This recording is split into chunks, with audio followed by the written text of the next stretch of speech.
À l'heure où la digitalisation s'impose comme un levier majeur de transformation du service judiciaire, le ministère de la Justice s'apprête à lancer 3 nouvelles plateformes numériques, Justice pénale, e-permis de communiquer et e-acte RCCM. En prélude à ce lancement, le département dirigé par Edaso Rodrigue Bayala a ouvert ses portes à la presse afin de dévoiler les coulisses des outils déjà opérationnels et de mesurer l'impact concret de la digitalisation sur les justiciables.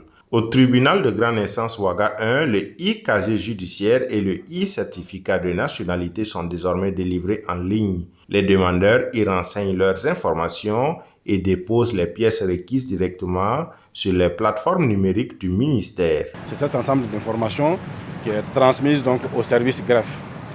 Et ils vont procéder donc à une vérification de conformité entre les renseignements fournis et les documents qui sont produits en appui. Si donc la conformité est établie, ils valident donc le traitement et ils envoient au juge donc signateur, voilà, et au président du tribunal qui a un droit de regard donc sur l'ensemble donc de la plateforme. Donc le juge à son tour essaie donc de regarder si toutes les informations sont renseignées et si les pièces sont effectivement fournies. Et il regarde également aussi la conformité entre les pièces fournies et les informations donc renseignées par le requérant.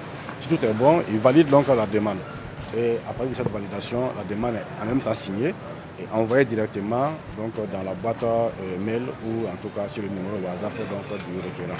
Désormais, les demandeurs du casier judiciaire ne sont plus obligés de se rendre dans leur lieu de naissance. Le directeur par intérim des systèmes d'information du ministère de la Justice rassure que ces documents délivrés aux usagers sont fiables. Le e-casier, c'est un document sécurisé. Nous avons sécurisé avec des informations qui sont dans le code QR, qui sont des informations qu'on ne peut pas falsifier facilement. Parce qu'une fois que vous scannez ces informations, ça va vous rediriger automatiquement sur notre base de données et télécharger l'original. Et vous pouvez vérifier en ce moment si c'est falsifié ou non. C'est pareil pour le e-certificat de nationalité. Ce sont des documents qui sont vraiment sécurisés. Et j'invite les citoyens à privilégier ce mode de délivrance. Parce que c'est des documents qui sont autant valables que la version physique.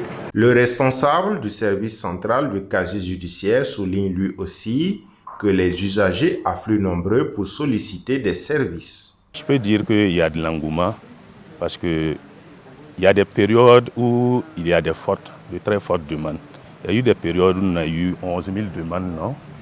Voilà, 11 000 demandes.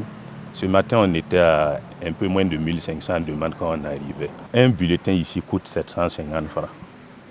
Voilà. Mais un seul bulletin peut être imprimé 10 ou 20 fois, selon que tu veux. Pour, par exemple, les étudiants qui veulent déposer beaucoup de concours.